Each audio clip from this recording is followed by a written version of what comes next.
I should forewarn you that I might speak a little bit too much about Brexit. Well, I was going to ask anyways. Welcome, everybody. We're live to the Kyle Curtis After Show. Unfortunately, Kyle couldn't be here because he's got to run his own dumpster fire in a few minutes on his channel, which I told him I'd pop in, but I don't know how long this is going to go. I usually plan on for about an hour and a half because I do have a life outside of this, as Duke likes to say. Oh, sure, go have your life.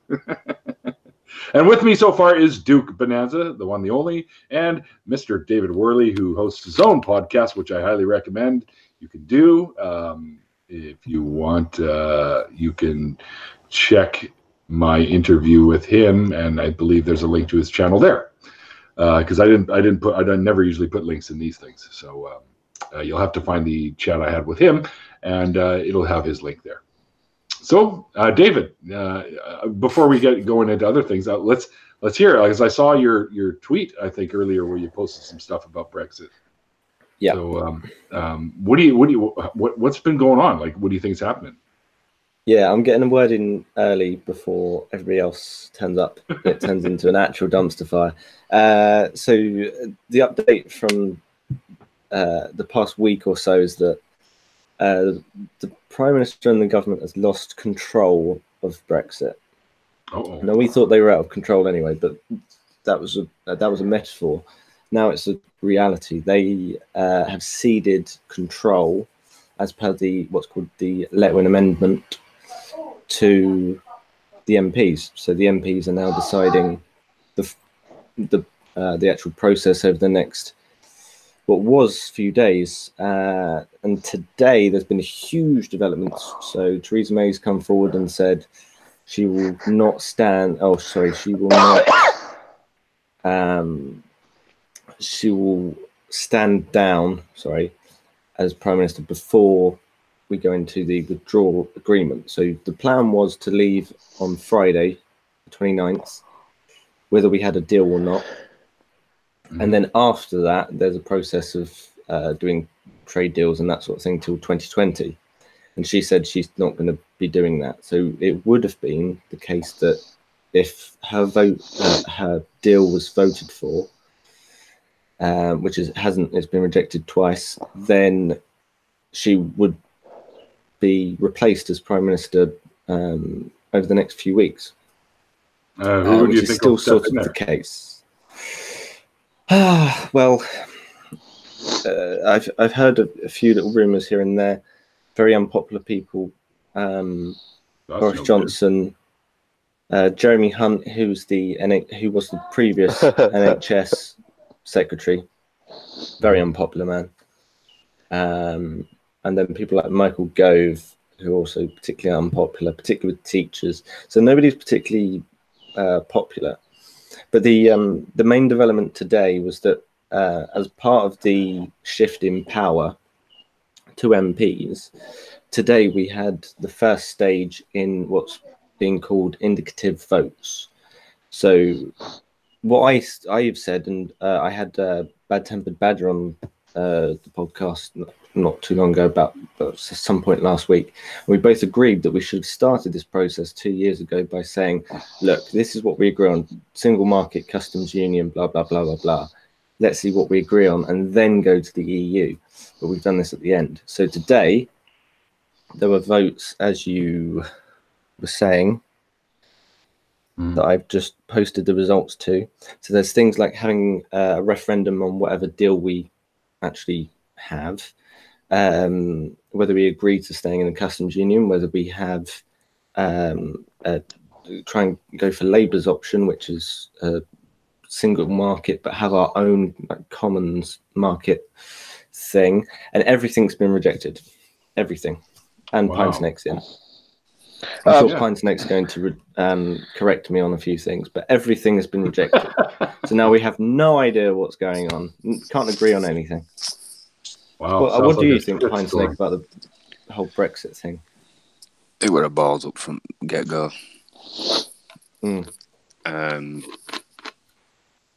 If I'm honest with you, the negotiation should have been done before the referendum, so then people actually knew hard facts about what they were voting for.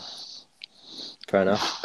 Whether I agree or disagree with it, it's still a balls up one way or the other. Oh yeah, it seems like the only thing that anyone can agree on is that it's just a complete fuck up. Well, you got to agree on something. Yeah, one other piece of information, particularly for the Americans, is that the only thing that did get agreed today is to extend Article 50. So we're not leaving on Friday anymore. It should be April 12th, and then there's certain circumstances where it might be May 22nd. I need to look into that. Just quickly on who will take over from May. Traditionally, it's the Chancellor of the Exchequer if the Prime Minister steps down. And then the Which Queen is will a ask... bizarre one, if I may interject, because Hammond's name never gets put forward for anything, even so much as Chancellor. Yeah, I'm just thinking like when John Major took over and when Gordon Brown took over, the Queen asked the Chancellor to create a government. Yeah, that's a good point. Yeah, the Chancellor of the Exchequer, for those who aren't aware, is the one that sets the budget. Those are the people that every 3 months would put forward a plan of, say, this is where we're going to put money in healthcare and defence and whatever. Set some taxes. That's the main bulk of his speech. The reason why it's the Chancellor of the Exchequer is because the Prime Minister's official title is actually First Lord of the Treasury. That's very interesting. I didn't actually realise that. Yeah. Duke, what the fuck is going on in the background there, man? Was it me? Sorry. It's like you're watching TV or something. No. My niece came outside to have a cigarette. She's got her phone watching TV. Oh, I see. Okay. The Christian channel.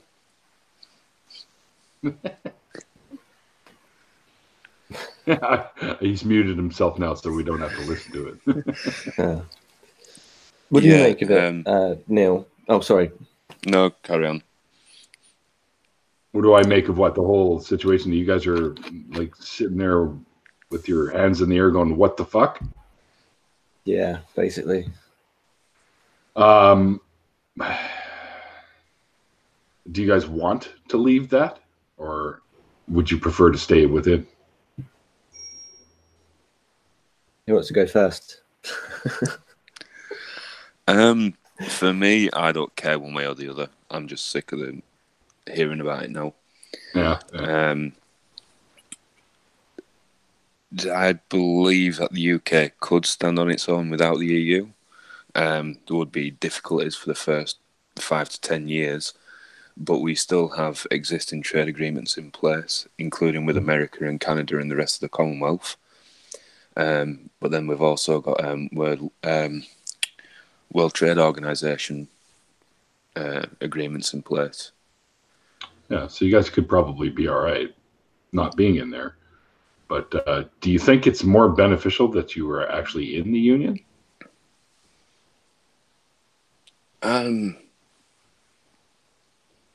Yes and no. I think there are benefits. However, there's also benefits having closer ties with the Commonwealth. The fastest growing economies are within the Commonwealth or closely tied to the Commonwealth. And having a more free access to that could be more beneficial. But that's based on assumptions. The EU, I believe, is a failing system. However, leaving the system rather than being there to put it right, is that the right thing to do? I don't know. Yeah, that's a good way to look at it, actually.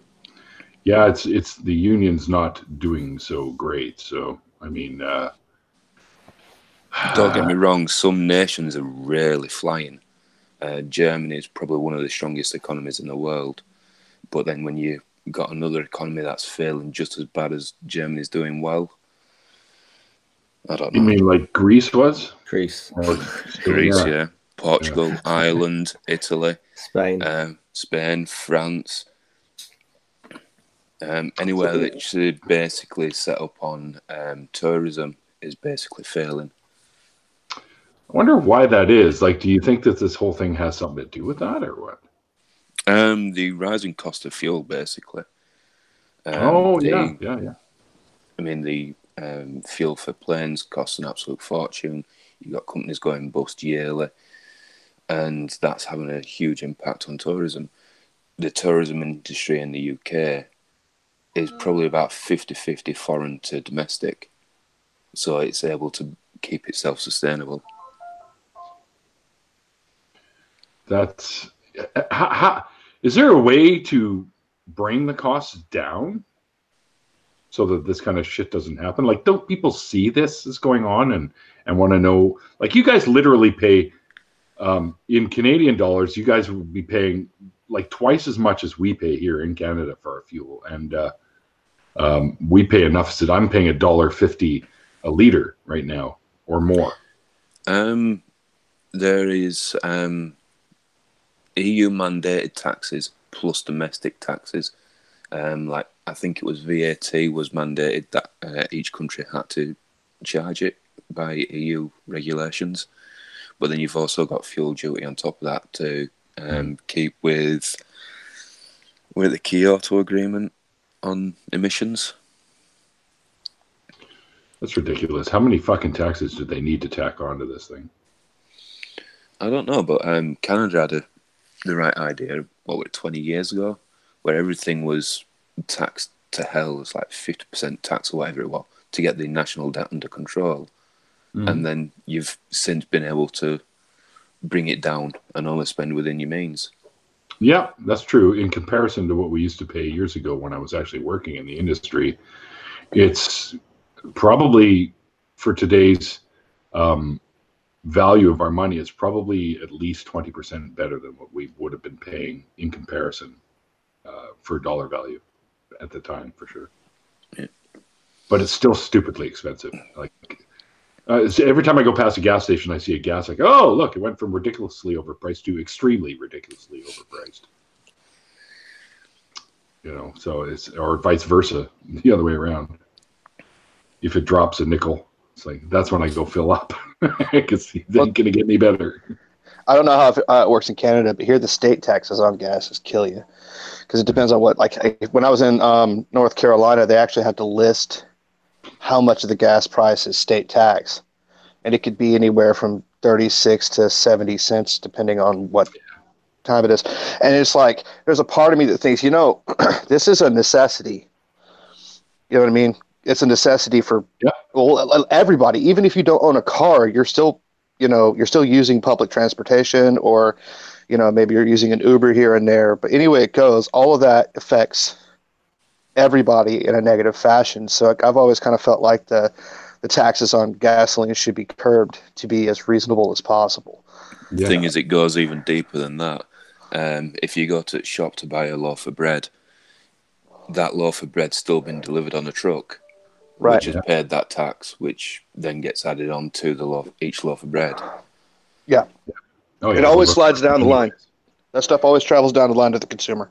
Well, you got to look at it this way too. If it weren't for trucks, we wouldn't have anything we own, pretty much. So, of course, all the gas fuel costs are going to reflect in prices you're paying for transport and et cetera. So, yeah, I think in the UK, with all the various taxes, out of a litre of diesel, which costs £1.36, I think it is, about 98 pence of that is tax. Holy shit. That's crazy. In one way, shape, or form, anyway. Yeah, and that's insanity. You know what I mean? But that's just how that works. It's a weird thing, but it sucks. But I don't know how we would fix it. So many states are leaning very heavily on those taxes just to be able to get by, which is a strange thing, because like at least in North Carolina, it's like the third highest taxed state in the union, behind New York and California. And the public services there, at least by my standards, are bloody terrible. You know, you would think, and if there's a party who would think, they would say, you would think that with all the money you're taking from people, that the public services would be fantastic and very well funded. You know what I mean? Well, with the tax rates, yeah, you'd think so.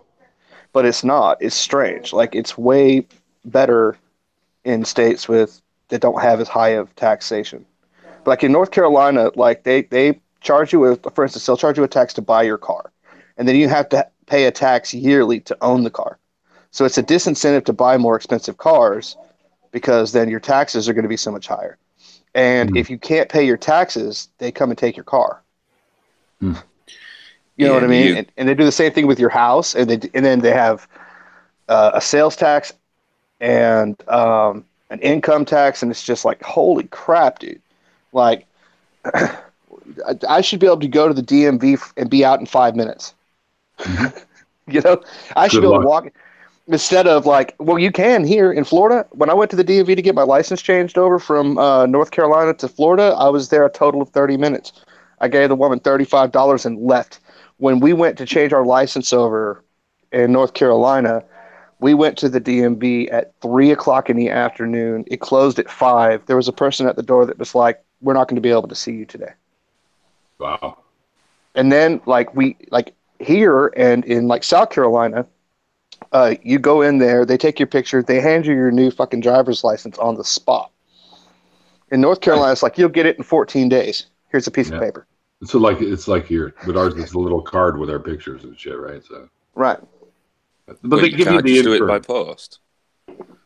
Yeah, they send it to you by post. No. Well, yeah, once we do you've the gone whole there, application. We do the whole application by post. and you send them a picture too. Yeah. Oh, cool. Little passport size photo. Yeah, that's we can do that here in Canada with our. I actually just went to the passport branch yesterday out in Richmond to renew my passport because I let it go an extra year too long. I didn't renew it, which would have been quicker, but I had to go sit in there for another hour and a half just to, you go in, you present all your shit, then they give it back to you, and then you wait for however long till your number comes up. And I had P90 or something like that, and they were at like P47, so I had to wait in there for like an hour and a half. Crazy. Hey, do you guys? Go ahead. Sorry. I'm going to say it's worth mentioning if you're getting your first passport now, you have to go for an interview to make sure you're not a foreign person trying to get a British passport. How do you know I didn't get one? No, I'm just kidding. Maybe a little bit off subject, but kind of on the subject of earlier. Do you guys ever watch Jonathan Pie? Nope. No, he's like not very recently, but Jonathan Pie is a guy. He's a British dude, and he pretends to be a journalist, and then has these like freakouts about what's going on. And you were talking about Jeremy Hunt, and the only reason I know his name is because Jonathan Pie did a video on him where he juxtaposes the name Hunt to the word cunt. Yeah. He's hilarious. If you haven't watched Jonathan Pie, when we're done, go watch Jonathan Pie. He is fucking hilarious and on point. Yeah, if you want journalism of that kind of ilk, check out the Fake Shake. He pretends to be some rich sheikh from the Middle East, and he bribes people for access to like royal family and the FA chairman and stuff like that. And these people are taking this money illegally, and he exposes them. Crazy. Was that the Sam Allardyce bit?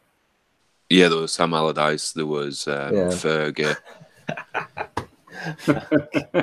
Sam, right? Just to interrupt. Sam Allardyce, for anybody who doesn't know, is an England manager who was in charge for one game, and then got sacked. Or did he resign or something? So he just won one game, and then he just like left.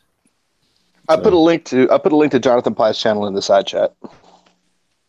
Yeah, he is good. I just wanted to quickly ask as well what Pine Snake made of my my news passport. The only feasible thing and its obvious colour. Red and gold. Yeah. It's called burgundy. It's red. It looks like just red. It makes you look like a Florida State Seminoles fan. Garnet and gold. That's a big thing where I'm at. Okay. There's a lot of nationalists over here that want it to go back to, is it blue, which was the pre-EU colours. Yes, they actually they promised that. So I don't know when, probably 2017. Theresa May was saying that all new passports as of some point this year will go to blue. So this is like a mark of defiance, as it were. As people don't know. Yeah, what colour my passport is just irrelevant. Yeah. Who gives a shit? Yeah, the red and gold actually goes closer with the Royal Crest of Arms anyway. So ours are blue, like a navy blue. Yeah, the last one I have the colour is we're blue. going to. Well, I wouldn't have. I been don't able have to a go to passport. Texas with that one. Yeah. Oh no, why? I don't leave the country. But you're Ever? coming up here, aren't you, in July? Yeah. Well, I'm going to try to. I'm going to do everything I can. Well, with rebuilding my transmission and all the other shit that's coming down the line right now, I'm working on it. Okay. I'm working on it. Okay. But I got to go get. I have to go get a passport. If not July, it might be later in the year. But one way or the other, I'm coming up to Vancouver. Well, just there's going to be a bunch of people up here visiting me in July, so we're going to go into the interior and do a big live broadcast probably at. I'm hoping. I haven't even talked to her yet, so don't quote me on this. But we want to talk to Courtney Hurd, or Godless Mom. And, she's awesome. She lives in the same town as my dad in Summerland. So we're talking about maybe getting together with her and doing a podcast from her place. Possibly. We'll see what happens. I'll throw it by her. I'm sure she'll be like, oh, fuck yeah. Come on over, crack open some beers and have some fun. Yeah, it's something like only 15% of Americans actually have a passport, though. That's because we already live in the greatest country in the world. Oh. And so we don't really have any reason to go anywhere else, Yeah. How's that president doing? You know what, man? That's just a short road bump on the road to greatness. Okay. Don't shit on the red, white, and blue, sir. And the last Republican you had was, let me remember, George Don't W. forget Bush. their flag's red, white, and blue too. Listen, man. Yeah, where did you get that red and white and blue from? I wasn't sure. Yeah. You know what? As an American, how's your health service going? As an American, how are your private prisons? As an American, your facts enrage and confuse me.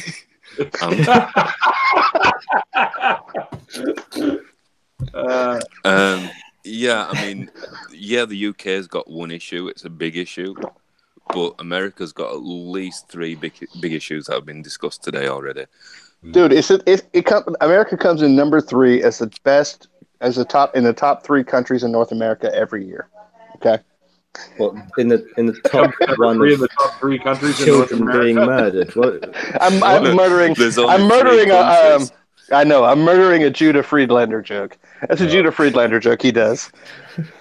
I don't know if you've ever seen him. He goes by the name World Champion.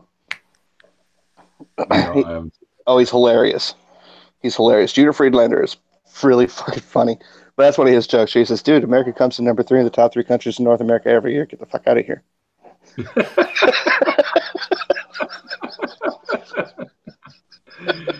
See, the crazy thing is, living here in Canada, we have to deal with the U.S. below us and above us because Alaska's above us. That's right. So you guys could literally invade from 2 areas.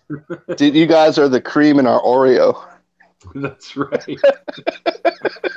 That's why you guys are so sweet, and we're not. If we didn't have you guys, we couldn't get away with traveling abroad. I don't remember who it was that made the joke, but they were like, if you're traveling abroad, just tell everybody you're Canadian. Yeah. Yeah, we nobody seems to hate us for some reason. Probably because we say sorry a lot. Well, Americans. You don't hate us. Come on. Dude, I don't know, man. We're like your cool older brother. I've known quite a few people with some pretty heavy anti-Canadian sentiments in my time, sir. Oh, this is Duke, you're on Twitter and you've seen Neil's stream timeline. You saw the Canadian telling the bear to get out of the yard.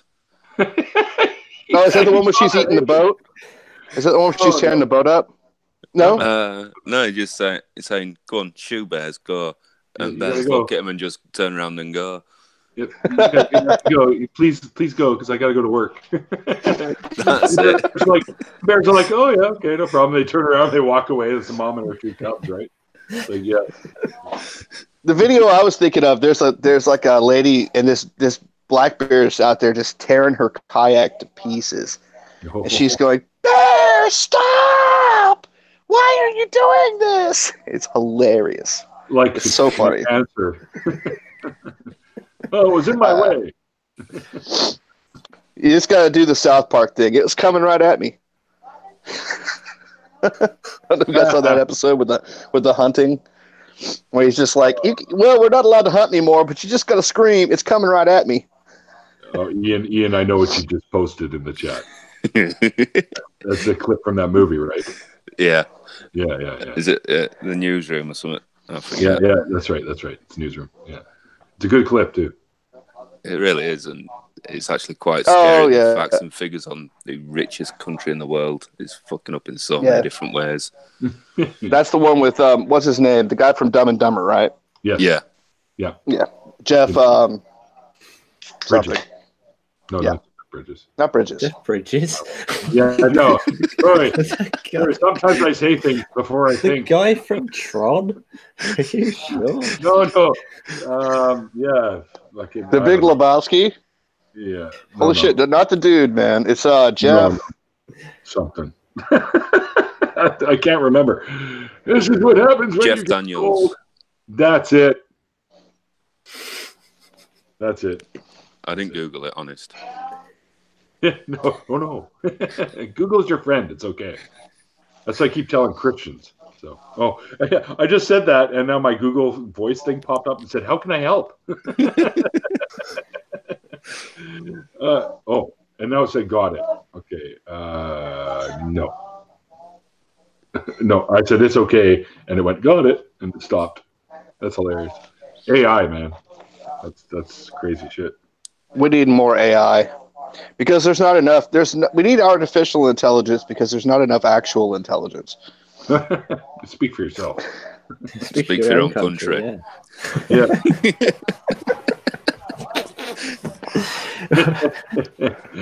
And Duke thought he was going to be picking on people, and now he's the one getting picked on. Well, not you necessarily. I got invited. I invited it in, dude. I was doing my satirical fucking pro-American thing. I deserve it. Yeah, sure enough. It don't help that it's against 3 of the Queen's chosen people. Oh God! Queen's chosen people, or better yet, 2 of the Queen's chosen people and 1 of their bastard children. Hey.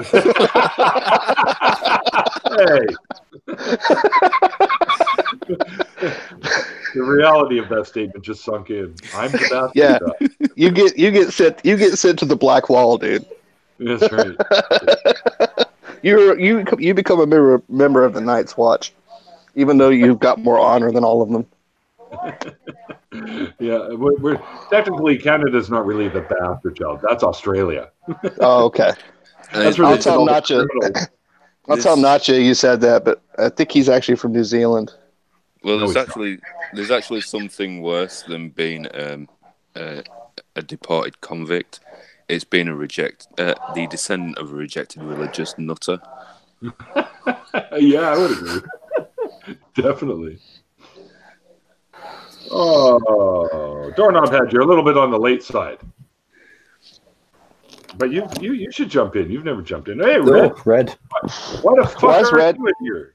I was going to say, why is Red not here? Oh, well. Yeah, why isn't he just in here being quiet, like BB? Like BBA? Couldn't even get a word in edgeways, though. Yeah. Well, it's funny because I've actually, there's been multiple times where, we were on a stream and, BB tried to break into the conversation and couldn't. And I was like, finally I was like, everybody stop. What are you trying to say, BB? And he's like, I don't remember. Don't remember now. It's been 25. I've been trying to talk for 25 minutes. Like, you gotta you can't be shy on this fucking stream. You gotta just bounce in there and say some shit. Oh yeah. Otherwise, you might as well just be watching it. Exactly. I mean, especially when you got Duke in here and Evans in here, and then you throw Billy. And you get tatted as well. Yeah, I have Artie coming on tomorrow. Artie? On your Artemis brain sample? I thought you already had him on. Yeah. Tell him his eyes are too close together. Oh no.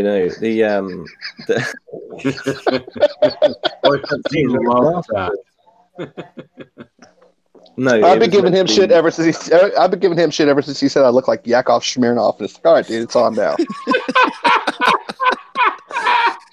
The gloves are coming off. Did he really say that? Yeah, the gloves are coming off, dude. Oh, that is funny. You know, I could seriously say there's a resemblance, but I don't think you look like it. I think we all resemble somebody. You don't resemble anybody other than a biker pirate. Oh, Neil does. Okay, let's hear who you think I resemble. James Hetfield. Really? Yeah, funny because I see we were it. just watching one of their videos earlier yesterday at my buddy's place downstairs, and he showed me a picture of a friend of his that you would swear, if he showed me this picture, say, hey, look, I was hanging out with James Hetfield, I'd be like, oh, fuck, cool, that's all right, because this guy is a ringer for Hetfield. Yeah, I've got to say James Hetfield, circa 1990 though. Yeah, it's funny because like when you had the hair and shit, right, and the funky beard and stuff. Yeah. I just watched a video. There's a guy, I can't remember his name off the top of my head, but he does Enter Sandman in the style of David Bowie. And it's like 1985 Let's Dance David Bowie. And I thought I was going to hate it, and it was fucking phenomenal. I was like, holy shit, this guy's on point. He sounds just like Bowie. I saw that tour in BC Place here when it was the very first concert in BC Place when they opened that place up. And it was him and it was Peter Gabriel opened for him. Oh, I hate you. Oh yeah, it was a pretty good show, man. One of the better shows.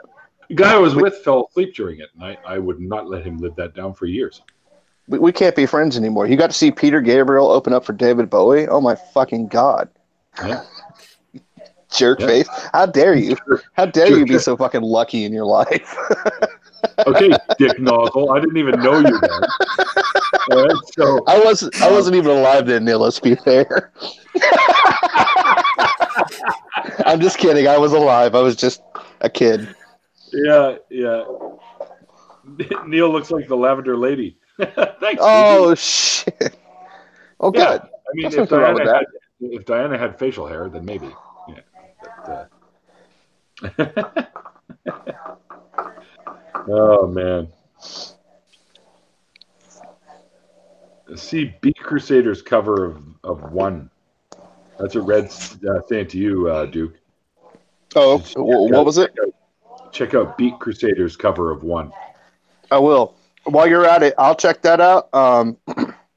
Red, you check out Rodrigo E. Gabriella's cover of One because it's really good. They also do another song by Metallica. It's it's actually an instrumental version of it's actually the original song is instrumental, and I can't think of the name of it now. I have to Orion. Oh yeah, okay. They do a cover of Orion. They're a really cool band. I saw them live in Charlotte, and they're just they used to be married, and now they're just good friends. But it's just they have two classical guitars, and the lady plays like this staccato rhythm where she does triplets with a flamenco style hand flick, and then she actually slaps the guitar body and neck while she's doing it. So she creates like a percussion, and then the other guy plays leads, and it's fucking phenomenal. If you ever get a chance to see them, it's one of the best live shows I've ever seen. Very cool. I remember seeing a video a while back where there's a bunch of people, and there's this one guitar, and they're all playing sections of it to that Somebody That I Used to Know song. Yeah. By Gautier. Oh, yeah, I've seen that. That's good. Yeah. I liked that record. Cool. The Gautier record. The Gautier record was really good. Yeah, I liked that song. I thought it was pretty cool. Yeah, there's a song on there called I Feel Better or It Gets Better or something like that. It's a really good song. Yeah. That guy can sing his ass off. Have you checked out rest of Kimbra's music? No. The album Vows is really good. Plain Gold Ring is a really chill and mellow song. But yeah, it's definitely worth checking out. Oh, speaking of music and songs, Mr. Godless Cranium got in touch with me again today because he wants to use another one of my tunes on his outro for his channel, which and this is now number 2 that he'll be using, and I'm like, holy shit, dude! Wow, that's really cool. So hopefully that gets awesome. A few more people to check out the SoundCloud that I have, because people tend to like it, and the more people that like it end up sharing it, and more people will hear it, and then I get messages, and I'm like, oh, right on. People are actually digging it, which makes me happy because, we put a lot of blood, sweat, and tears in those tunes, right? So Are you meant to be doing something for Truth Wanted? I already did. You mean I already guest hosted on there? Yeah, I thought you were going to sort them out a track to use. I'm making that up. Maybe he hasn't gotten back to me about it. I don't remember if I don't think we finished that conversation, Dan and I, so I don't think he's really thinking about it right now. But I'll see him at the forum, and I'll literally give him a thumb drive with all my tunes on it. So I got an extra one here that I can part with. So I got them all over the place. Oh, don't step on that. That's one of my thumb drives. Yeah, they're everywhere here. That one has all the pictures of Naked B. Arthur on it. Naked B. Arthur. Hey, come on now. Don't laugh. I'm proud of that collection. I love that film. Yeah, it's Airheads. Yeah. Brendan B. Fraser, Arthur. Steve Buscemi, Outstanding. Adam Sandler. Love it. Airheads is one of the greatest fucking movies ever. Just because Lemmy shows up. Yep. At the end, where he's like, I was editor of the high school magazine. I've always told Neil that he looks like a guy that should be like part of their road crew. Like he should be like a roadie. What's going on, man? That's gross, man. Is a roadie in Wayne's World too? Lemmy is? No, Neil. Oh yeah. I'm a roadie for who? Dude, you don't want me to be a roadie. My own bandmates don't want me touching their equipment. It's like accident. No, dude. So no. Well, that goes to enthusiastic consent, though. No, dude. That's true. The fact that you were never a roadie for Motorhead disappoints me. I'm pretty sure my folks wouldn't have wanted me to do that. So, and at the time when they were huge, I was just a teenager, or in my early 20s. Anyway. I guess I could have been. All right, fuck you, dude. They never sent me an application. So what can I say? Who was the first band that you went to see? Ollie. Me? Well, Mine any was of yours. Kiss. Mine was Kiss in 1977, and Loverboy opened and got booed off the stage. So that was just pretty hilarious. See, it was easy for me because my cousin Norman Perry owned a company called Periscope Productions that brought all the major acts through here. So anytime I wanted to go see something, I just hey, Norm, send me some tickets, and he'd send me like 2 or 3 tickets, and they were always like in the VIP boxes or something like that. So we'd be able to see it from cool spots and stuff. Like I can't tell you how many bands I've seen for free, including Kiss and U2 and Judas Priest, Iron Maiden, many bands. And believe it or not, after Kiss, my sister got 1 tickets on a radio contest to see Billy Joel. So we went and saw Billy Joel. That'd be cool. My first concert was 9 Inch Nails, 1995. I was at the show where they filmed the Hurt video. Cool. And Melvins got booed off the stage. Melvin's, really? I love them. They got pelted with so much freaking trash that they had to leave and quit their set halfway through. Well, you got to think about it, dude. Melvin's and the Nails they're not really sort of the same thing. So I can understand people who are there to see Nine Inch Nails not really digging what Melvin's puts out. Well, they started playing and the entire crowd sat down. And like, if you went to 1995, if you went to like Trees, which is kind of a famous club in Dallas, if I to give you perspective, if you ever watched the footage of Kurt Cobain hitting that bouncer in the head with his guitar, that was in Trees. That was in Dallas. If you went to the Trees in 1995, took a guitar and just started crunching a low E note, people would mosh. It didn't matter. And like the whole crowd sat down, and then Buzzo said, I guess everybody in Dallas is a great big pussy. And that was a mistake.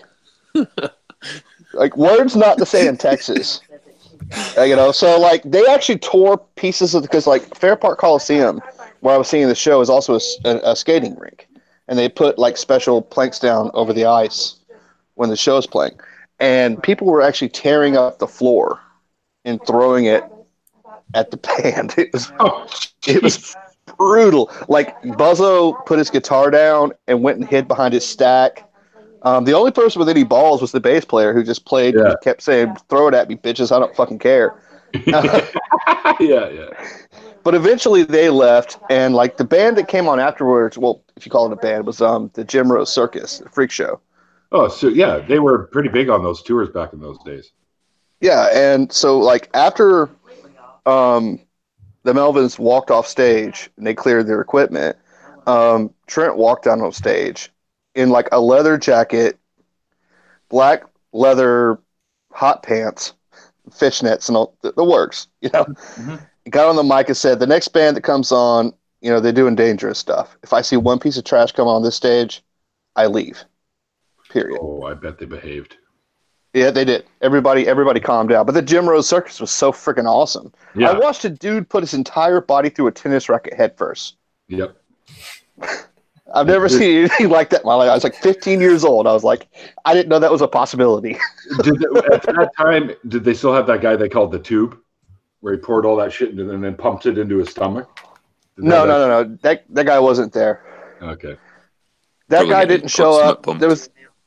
There was a dude that put his body through the tennis racket. There was another guy that like showered in sparks off of like they like put an axe on a sharpening stone.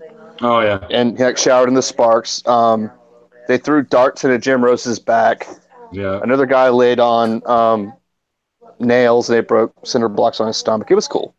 Yeah. And then Nine Inch Nails played, and that was a transformative moment in my life. I've seen Nine Inch Nails live 3 times since, and they're the most amazing live show I've ever seen. The last Nails show I saw, where they had Perfect Circle opening for them, and Maynard had his back to the crowd the entire show. He sang backwards, basically. He does that. Yeah, he seems like an intelligent and cool dude, but he's kind of a cunt towards his fans. Well, he's just different, man. I saw him at Lollapalooza too, with Tool, and he was crawling all over the stage at that point. Yeah. But, yeah.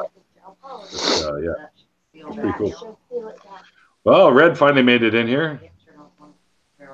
We were just getting ready to shut it down, Red. No, we're not. There's still lots of time.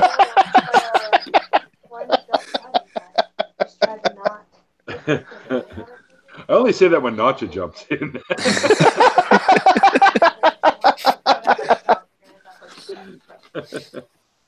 While Red collects his thoughts, my first concert were 96 Meatloaf for the Welcome to the Neighborhood tour. Cool. And it was for my 12th birthday. Nice. So, yeah. Oh wow. Now I feel old again. Yeah, you and me both. Look at me, I'm Gandalf the Grey, for crying out loud here. I'm trying to work that out. So you were born 83? 84. 84, if I'm zoned out. Yeah, I'm 83. So you were born in '84, Ian? Mm-hmm. Yep. I graduated high school in '84. It's all right. I returned back to college at 28. So. College is no big. You can go back there anytime you want. When I was in college for a little while, when I was taking some fine arts before I went into the culinary and before I went into film school, there was a lady that was in college there. She was 77 years old. Damn. Yeah. I was like, holy crap. I used to have lunch with her sometimes. She's a crazy little lady. She was awesome. The crazy little old ladies usually are the ones that are the best. Yeah, totally. She'd sneak beer in. she'd be in the lunchroom drinking a beer and stuff. And I'd be like, next time bring one for me. What That's the funny. hell are you listening to, Duke? Sorry, I'll mute again. I'm hearing another conversation going on here, and I'm like, wait a minute, I'm not part of that one. Right, Red. While Duke's muted, it's your turn to talk. Yeah, what's your first concert, Red? Oh shoot. It would have been might have been an Ozfest or something. Yeah, cool. Where I grew up, there's an amphitheater that did hosted all the big festivals and stuff, and they looked for volunteers, and so for each head or whatever, they'd give it out to the youth organizations that volunteered. So I volunteered for quite a few of those shows over the years. So I don't know who all was there at any given year outside, Ozzy and stuff. But yeah, it would have been, quite a few different groups that have been in there. Very cool. That's probably where they had any of the major shows like the Lollapaloozas and the Monster festivals and Ozfest and shit.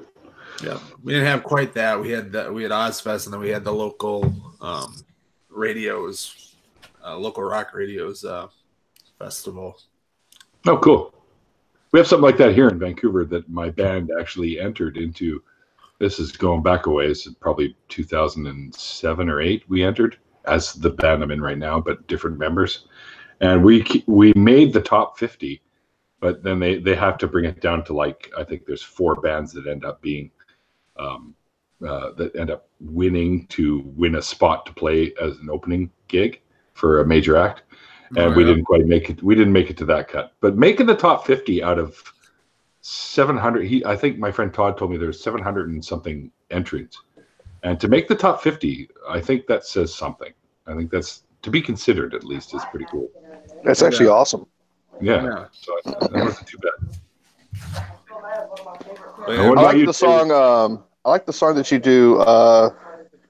Was it Cause? Oh fuck! Cause and Effect. Oh yeah, that's the one of the semi-acoustic ones. I like that. It's good. Yeah, I remember I had the idea for all the lyrics, and I was just fucking baked out of my skull, and I just started writing it. It just flowed out.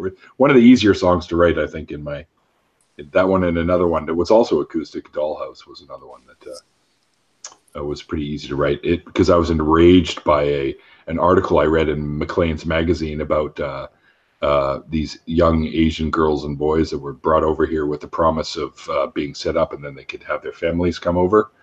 This is just a couple of companies that were just out and out lying, and they were bringing these kids over, and they'd end up in little brothels.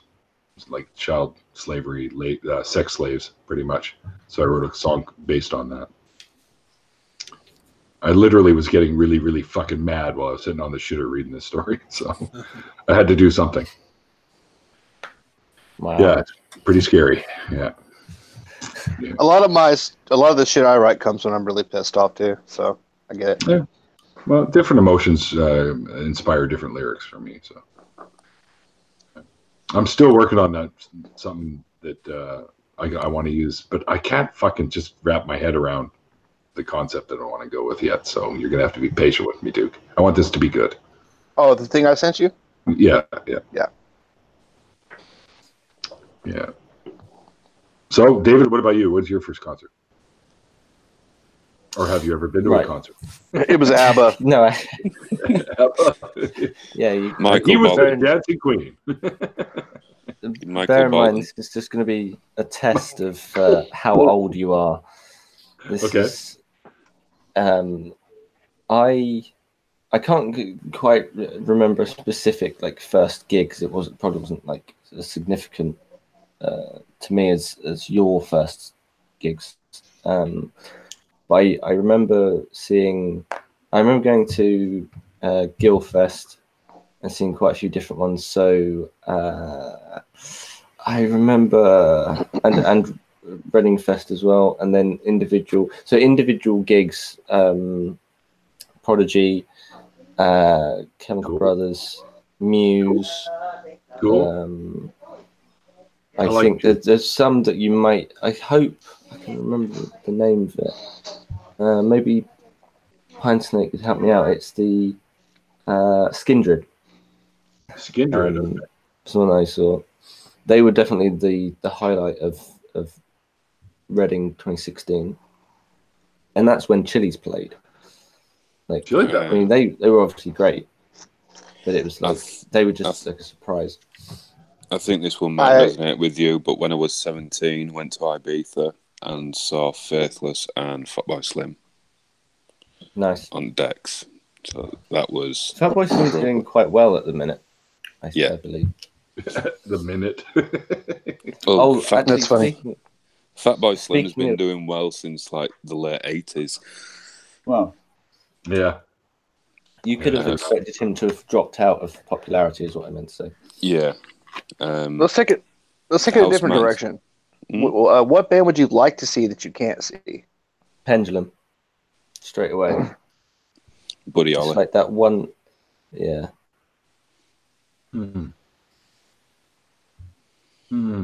That's a good one. Led Zeppelin? Yeah.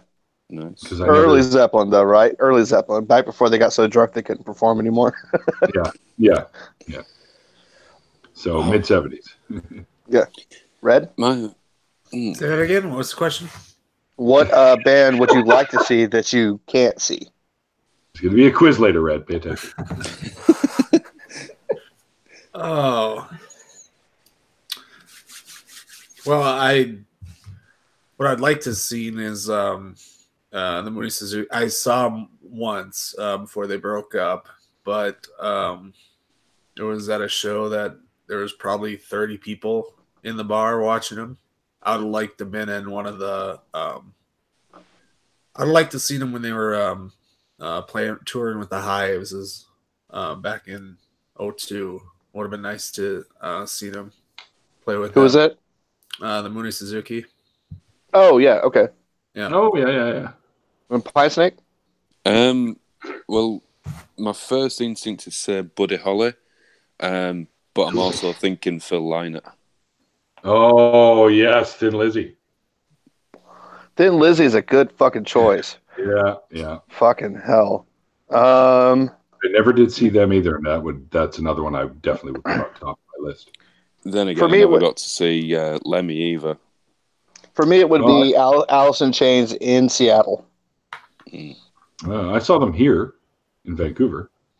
I told you that story where Eddie Vedder was there. Yeah, you did. Yeah, and I had a beer with him. I didn't even know who the fuck he was because they weren't known yet. They were still calling themselves Mookie Blaylock. So I had no idea. It just says, "Oh, you were just singing on that opening band, right?" Oh yeah. What happened to Mother Love Bone and all that? And I said, "Hey, you're not drinking. You want a beer?" And I bought him a beer. I bought Eddie Vedder a beer. Now he can afford his own fucking beer.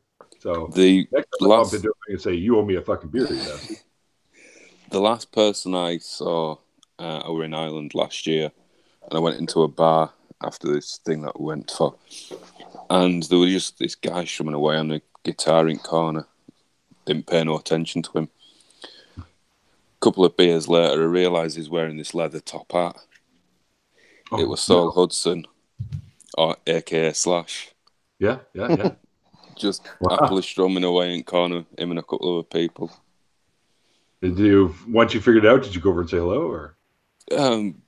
We crowded round a bit and, listening. We're chatting away as he's strumming and people are singing and what have you. on an acoustic guitar, Sweet Child of Mine sounds absolutely amazing. Oh, I bet. He's a damn good guitar player. Oh, he's amazing. I don't think he puts his best stuff out in their regular tunes. I mean, you always hear the stuff that he does outside of it, and it's just fucking phenomenal. He can play. That boy can play. He was playing all sorts. I mean, obviously rock and metal and what have you, but then he'd throw in a bit of flamenco and stuff like that. And oh yes, I've heard him do that. It's amazing. For about 4 hours, him and I think there were 3 or 4 other people playing on different stringed instruments. One guy even got a violin out and started strumming away on that. That would have been awesome. That's funny. As a bass player, I've always said that like Duff McKagan is one of the cleanest bass players I've ever heard. Like that guy's bass lines are fucking clean. You know what I mean? Like if you listen to his shit without everybody else playing, like if you go online, you find like isolated bass tracks by Duff McKagan. They're always just fucking spot on point. They're just so good. Thanks for interjecting there, dude. Go ahead, Patrick. You were going to finish what you were saying. No, just saying there were violins, banjos, all sorts of stringed instruments coming out of the woodwork. Excuse the pun. Coming out of the woodwind? I mean, woodwind. Yeah. It was just an amazing thing. The only thing that disappoints me is the fact that I was so drunk I didn't think to get my phone out. This is why you never get shit-faced in the bar, because you never know what's going to happen. We're in Ireland. I mean, come on. Well, all right. Yeah, okay. All right, I'll give you that. Fair enough. It's legally compulsory in Ireland. Yes, they'll arrest you if you're not drunk in an Irish bar. If you're walking in a straight line, they arrest you for being sober. Why can't I live there? I'd fit right in. Mind you, I don't have any beer today, so that's why you haven't seen me lift anything yet. So, oh well. Guess I could break out the scotch, but then I don't want to look like an alcoholic drinking straight out of the bottle. It's 5 o'clock somewhere. Yeah, it's 6 o'clock here, so that's technically okay. So, Red, you were out walking your dog. That seems like it took less time than I figured it was going to take. Because you couldn't join in before because of that. Hello? This thing on? I thought it would tired that fell asleep on these things. Are you with us? Who are you asking? You. Oh, no. talking about how you were walking your dog and you couldn't jump in earlier, and it seemed like a rather quick walk. Like, did you go, shit, I gotta get back now? No, we were out in the middle of it when I was on, so we were almost done. Oh, okay. Yeah. I thought you had a whippet and it would run round its track.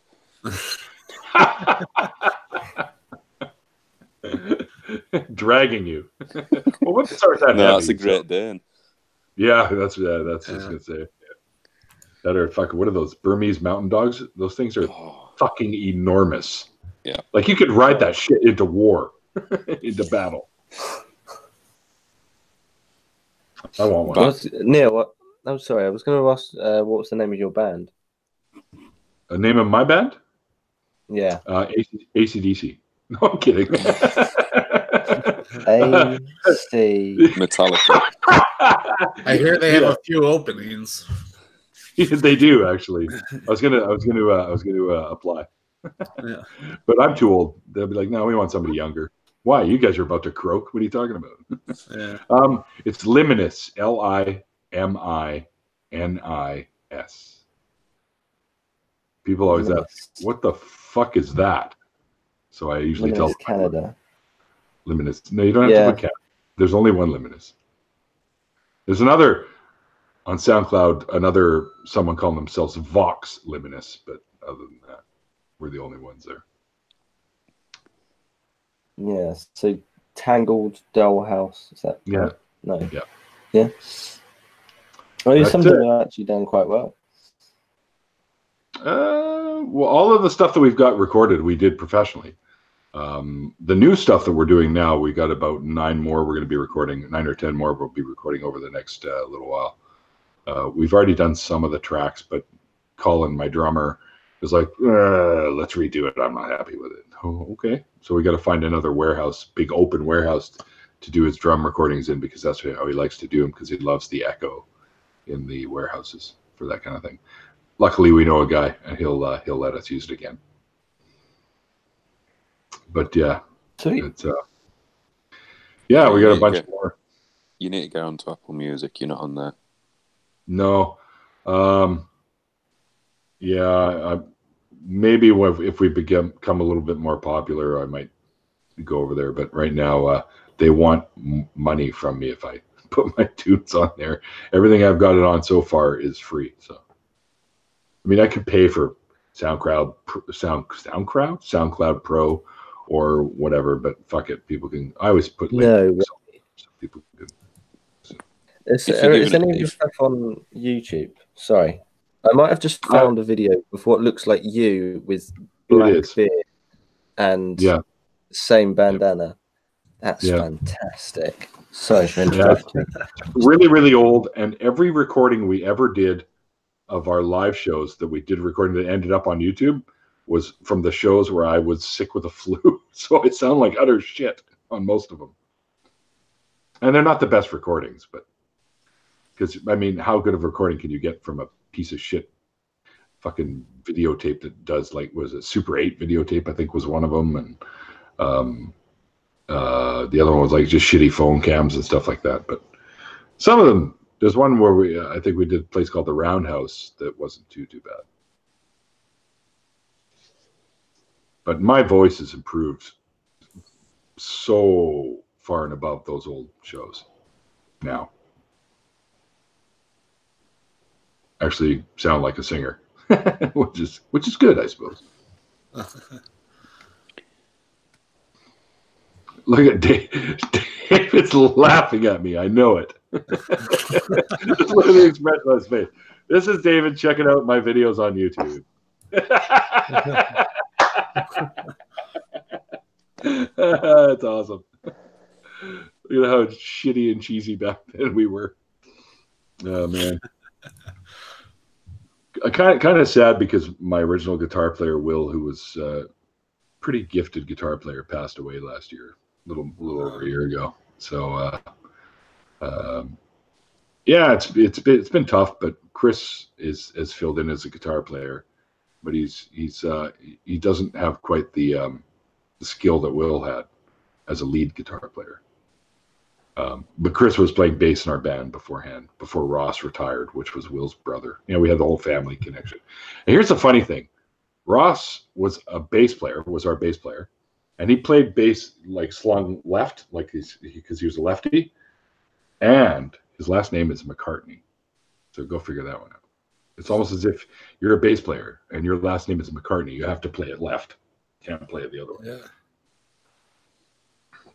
So we used to make fun of him about that. Hey, Ross. But he goes, that's not an insult. Is it Paul McCartney, because he was left-handed and couldn't afford a left-handed guitar, actually plays it upside down? Yes. Like Jimi Hendrix, who plays a right-handed guitar and slings it to the left. So does, oh my God, who's the guy that did Miseraloo? The lead song into Pulp Fiction. Dale. Guy who's like an old surf guitar player. Dick Dale. Dick Dale actually was left-handed also, and slung his guitar left, but he didn't actually restring it, so he just played it backwards. So it was slung to the left, but it was he just played it backwards. It was cool. I always thought that was You realize I'm going to share the fuck out of this video, by the way. Oh, are you? Are you going to... is he going to now attempt to embarrass the shit out of me? Oh, fuck. This is going to be funny. Let's wait for the fallout for this one. These guys suck! Yeah, I was always kind of like... fuck, I wish we had better recordings of our live stuff. Yeah. But what do you do? In the future. I remember I tried to stream live through Another Freaking Atheist. You remember Don? Through his channannel. Didn't work so well. No, dude, my phone has noise reduction, and I didn't realize it. So we're playing, and all you can hear is the odd like tip tap, and the odd word pop out, the odd strum pop out. You couldn't hear fuck all because we'd get going, and you could hear it start to go, and then everything would just fade out because the noise reduction just canceled it all out. I was like, well, that's the best fucking live performance we've ever done. That's too bad. But I did do some recordings and uploaded them, but you can only do like a minute and something on Twitter. So people tend to say they like the way it sounded, so that's not too bad. What the hell is this? Brian Stevens mistake you for a different Pine guy? Yeah, I think people usually confuse me with Pine Creek. Oh, okay. Yeah, all right. I can see that. I'm not going to complain though. Yeah, no, true enough. Yeah, I do that all the time. I was going to say it's just, like the video is good, but it's just you in the middle. That's just like you don't like headbang or anything. It's just like some drunk guy. It's like this. It's like, and then he comes into the lyric at the right moment. It's like, and then it goes down into an instrumental again. And you're like, yeah, I kind of sway a lot. yeah. Yeah. I was going to no, sorry. Yeah, I'm definitely going to share that. Oh, good lord! Which one is it, anyway? Which song? Which one was it? Falling Gracefully. Oh, Falling Gracefully. That's actually one of our more listened to tunes. That's my friend Mikey's. 9 years ago. It's going it's going in the comments. Oh no! Don't do it. You're going to remove me as a mod before I press enter. There goes his reg. It's all right. Just DM it to me and I'll link it instead. The Brits are colluding against me here. It's all right. It's only because Duke's being quiet. We need someone to pick on. That's true. That's true. Hey, wait a minute. This is my fucking stream. What do you? You're easy to pick on, though, Neil. I know, and I take it because one of my mottos is you can't pick on anyone else if you can't pick on yourself. So. The thing is, it doesn't help that you're also Canadian. So when someone takes the mick out of you, not only do you appreciate it, you also say thank you for it as well. or sorry. Yeah. Sorry. Not sorry. Sorry. Sorry, I'm not even worse, so you could pick on me more. If you guys, Duke, have you seen the Welcome to Canada video that I always post with the little beaver? No, I haven't. Where the guy does a voiceover for the beaver. Like there's this beaver standing in the middle of the road, and cars are going by, and he like lifts himself up every time a car goes by. So somebody decided to voice into it. Welcome to Canada. Welcome to Canada. Hello. Welcome to Canada. And the guy was, there's a beaver on the road. What the hell is he doing? And he walks up to the beaver. And he goes, oh, hi, sir. Welcome to Canada. And he's talking to the beaver and stuff. It's pretty funny. It is funny. My favorite voiceover thing is Snoop Dogg doing the Planet Earth thing. Oh, did you see that? I haven't seen that, no. Oh, God. I thought you were going to say the bacon dog. No. Snoop Dogg did this thing on Jimmy Kimmel where he like narrates Planet Earth, and it's freaking hilarious. It's really funny. That would be hilarious because, yeah, you're talking about that thing that Attenborough does, right? Yeah. Planet Earth series? Yeah. Yeah, fuck. There was a charity one where Ali G did Wonders of the Universe by Professor Brian Cox. Yeah, that were interesting. I like him. I like Brian Cox, but I had no idea Ali G did that. Yeah, it was just some charity thing. I think it was for like a children in need thing or something. Brian Stevens, I rarely fail, but when I do so gracefully. You got the right idea, Brian. I'll have to check if that's still on the iPlayer. Some of that, because I would just binge. I've said this before about how we get to just binge nature documentaries and space documentaries, and how there just seems to be particularly in America where there isn't that option. It's just shit that gets thrown out, like Kardashian this, or there's every possible version of what is it? What was the original Geordie Shore in America? The original Jersey Real life. Jersey Shore. It was just Jersey Shore. Yeah. I thought it were the real life before that. Well, yeah, they had the real life, and they had Big Brother, Roadhouse. Not Roadhouse. yeah. Road Rules. Isn't I think Big Brother might be was it Dutch? The first ones. I remember it coming up on the credits all the time. They did it in Britain too. Yeah, but originally it were Dutch, and then it went to America, and then we got lumped with it.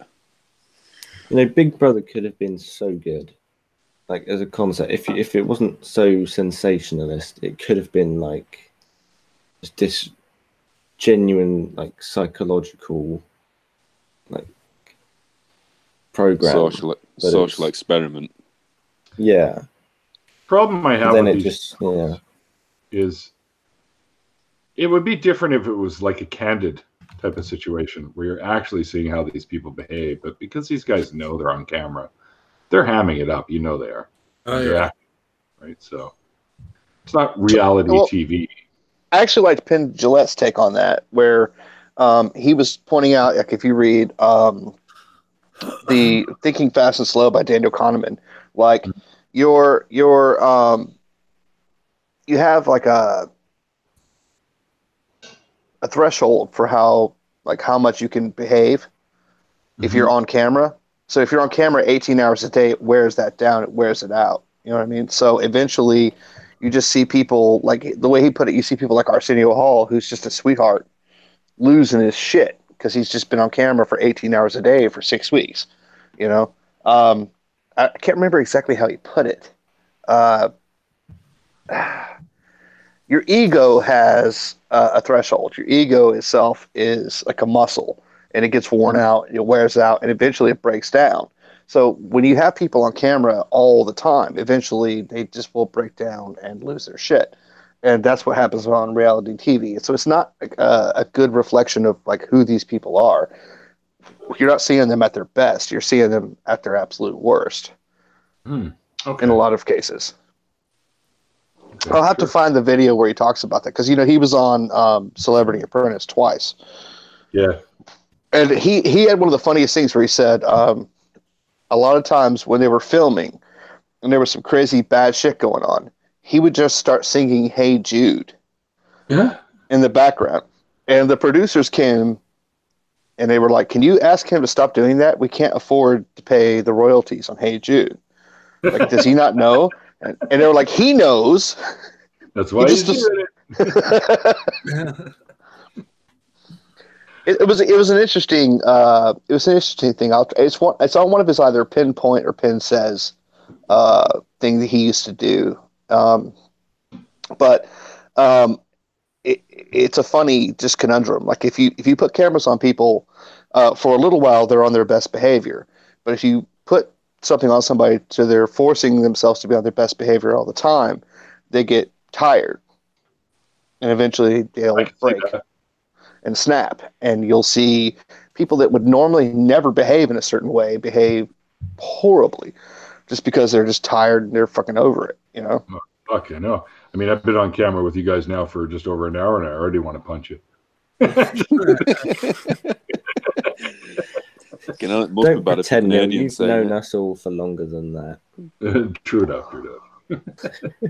I was going to say, it reminds me of the conversation reminds me of the thing I just fact checked, where there was a TV show built by Channel 4, where it was like this reality TV thing in the wilderness, but they cancelled the show halfway through. So they were going to spend a year out in the wilderness somewhere in Scotland, and nobody told the contestants.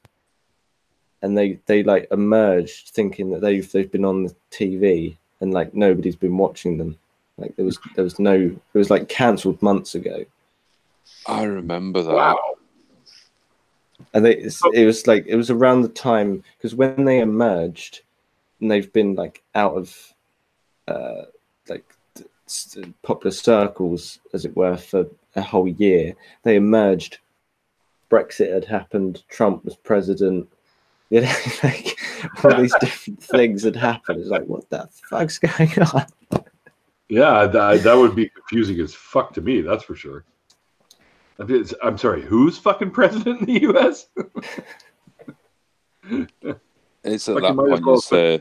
It's at that point you say, right, put me back on that Scottish island. I'm not interested in civilization anymore. I'm going back. Fuck this shit. Yeah. Yeah, they would have had better luck putting fucking Gonzo from the Muppets in charge. I don't want to live on this planet anymore. Yeah. Yeah, Well, no, there was like worse choices. There was like never a worse choice than Trump. Ever. Yeah. There's never been a worse choice than that fucking cunt. That guy is terrible. Yeah. Yeah. I don't know. You could have Joseph Ratzinger. Who? Joseph Ratzinger. It was the Nazi Pope that lasted for the last 6 years. Yeah. I remember him. He's the one that did all those like fucking Darth Sidious memes about. Because he looks like Darth Sidious from the fucking Star Wars. Yeah. He's the one that turned down after Pope John Paul II and then changed dogma to homosexuality is actually wrong. No, evolution isn't a thing. Big Bang Theory is wrong, and basically turned the Catholic Church back about 50 years. Oh, yeah, Ratzinger, of course, yeah. What a fucking idiot. Yeah, Dang. fuck that guy. Fuck. I think one of my all-time favorite things is Stephen Fry and Hitchens at there was that big Intelligence what was it called? Squared. Intelligence Yeah, that's right. Squared. With Is the Catholic Church a force for good in the world? And they absolutely eviscerated them. Oh God, Stephen Fry and Hitchens eviscerated their opponents. I don't even remember what their names were, but Anne Widdecombe and Cardinal something or other.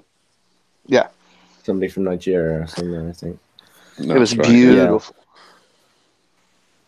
I don't see how anybody can look at the Catholic Church as a whole, and I'm not talking about like your local parish and your local priest, who could be a genuine guy with good intentions. I'm talking about as a whole, just Catholicism as a whole. I don't know how anybody can look at that and think, yeah, that's a force for good. Like if you look at Rwanda, you look at Bosnia, you look at so many different examples, you look at South America, you look at the fucking AIDS epidemic in Africa. Like there's so many examples of exactly why the Catholic Church is the antithesis of a good force in the world. Mm. Like, how do they not see that? How do they not see that, like, that priests do awful shit, and instead of being held accountable, they just get moved somewhere where they can't be held accountable? I mean, it's willful ignorance, my friend. They're like the fucking mafia, to the point where I think the Italian mafia, if I'm correct, I could be wrong, but I think the Italian mafia modeled themselves after them. Like, well, the inception of the mafia was actually the elder brothers of the priests. Traditionally, the eldest brother inherited, the second brother went off to the church, the third brother went off to the army. So you had the church propping up the eldest brother, which gave the power into the hands of the mafia. Wow, that actually makes sense. If you think about it, it's a hell of a strategy. And it's not just within the mafia; it was also rife amongst the British nobility. The same principle happened again. That's how the nobility kept power for so long. Unbelievable. Yeah, I don't know what you guys think. Do you think we need monarchies anymore, or what?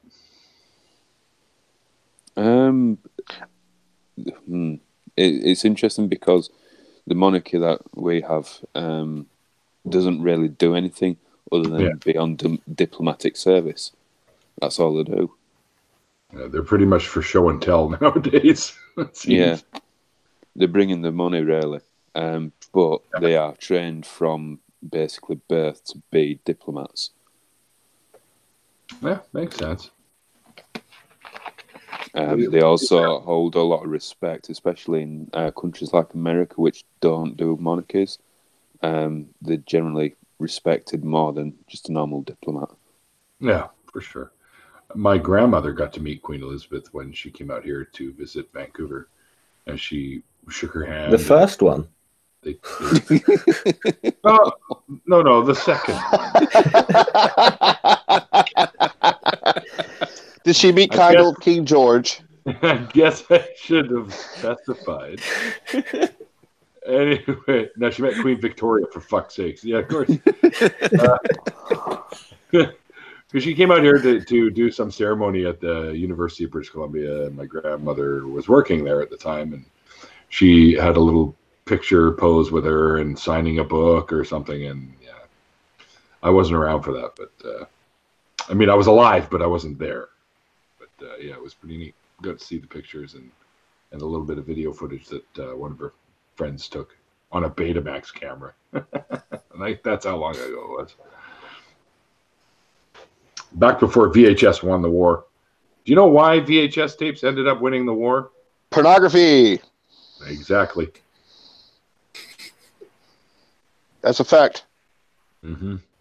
They decided to go with the cheaper option, which was VHS, and they went for it. I'd be willing to bet that most of the decisions made for the internet are the same way. I would, yeah, I get for viewing stuff, sure. It's like, what was it, DVD and Blu-ray? They're both still going, so there was no issue there. But apparently the porn industry was going to go with HD DVD instead of Blu-ray. But Blu-ray, obviously people are a lot smarter nowadays and figured it out and went, fuck you, Blu-ray's better. Except we don't really need it anymore. No, you don't need any of that shit anymore. Pretty soon it's just going to, like, there's not going to be hard copies of anything. Nope. I'm pretty sure. In 10 years, if there's still hard copies of shit, I'll be fucking surprised. Outside of things getting pressed to vinyl for vinyl heads, I'll be pretty surprised. With hard copies, we're still talking about porn.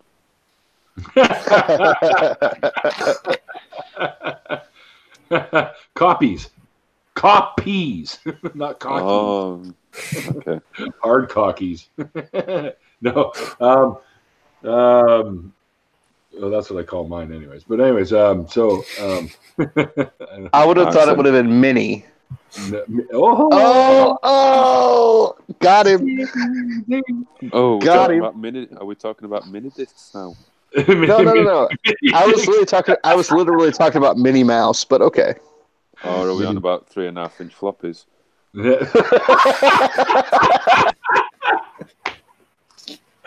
Okay, that wins. That one wins for the night. Got him. Oh my god. Pie steak's on fire. You know what, dude? Duke, I did tell you if you lay down the gauntlet, I'm going to pick it up. It's fine. It's fine. You go hard with it.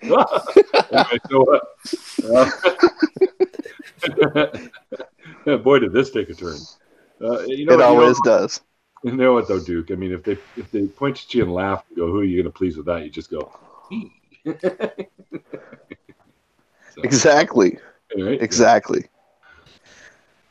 If it's the smaller it is, the less arm strength you have to fucking expend pleasing it. Well, I don't know. I don't know, dude. I've never heard any complaints. But not the size behind my back. It's not the size of the boat; it's the motion of the ocean. That's right. Yeah, but you cannot roll out fucking dough with a toothpick. Well, you can, but it takes a lot longer. You gotta have a rolling pin, dude. It's the magic it holds, right? Yeah. Stop picking on Neil's Tootsie Roll. I kind of like that one, though. Tootsie Roll. Sure. We're talking the mega one or just the little guys? Because they actually make huge ones, like those monster Toblerones. No, back in the day. Sorry. I'm just thinking back to Scary Movie. Oh, okay. I got you. Because back in the day, we used to name them. We used to name our weenies back in the day. Weenies. Did I just say weenies? I did, didn't I? Yep. Yeah, like what was it? Adventures of Ford Fairlane. We called it Stanley. Yeah. Like the power drill. Yeah. It's a power tool. I used to call mine Optimus Prime. So there you go. Optimus Prime, roll out. There you go. Little Lord Fauntleroy for me, but okay. Little Lord. I would have gone with a better. Well, it's all about the surprise. They'd never see it coming. Oh, that could be taken two ways. Go, Gadget Dick. Yeah, there you go. Yeah, you need a remote control one. That way you just have to be there, and it'll do all the work for you. Yeah, look at that. This is how my streams always end up going. Talking about dicks and porn and Jesus. It's my fault, always. That's okay. That's all right. Maybe someone learned something. Well, they learned what I used to call my penis. That counts for anything. But not really. Well, guys, it is about 6:30, and like Duke always likes to say, go and fucking have your life. But yeah, it's supper time for me, so I'm going to go and make some food. So thanks for joining me, guys. Red is probably still not here. He'll come back, and we'll all be gone. And he'll be like, wait, what the fuck? But that's okay. Well, it's good. We had Duke and Pine Snake and Red Venture and Dr. Worley with Mr. Podcast Guy. So go check out his channels if you can, and don't bother with Duke. His channel sucks. Sorry, do you say Dr. Worley with Mr. Podcast Guy? Yeah, really, Mr. Podcast Guy. I don't know. Sometimes it comes out all backwards and shit, dude. Sorry. Worley, Dr. Podcast. I don't know. Here's the words. You put them in order. Yeah. I'm trying to get people to call it DRP. I should really change it. But DRP. Yeah, you know me. No, sorry. I don't know where the hell I was going with it. Well, I do, but all right. Everyone check out Neil's track. Oh, yeah. The hilarious one you posted, the live one? Yeah. It's quality. It's high quality. It is. Okay.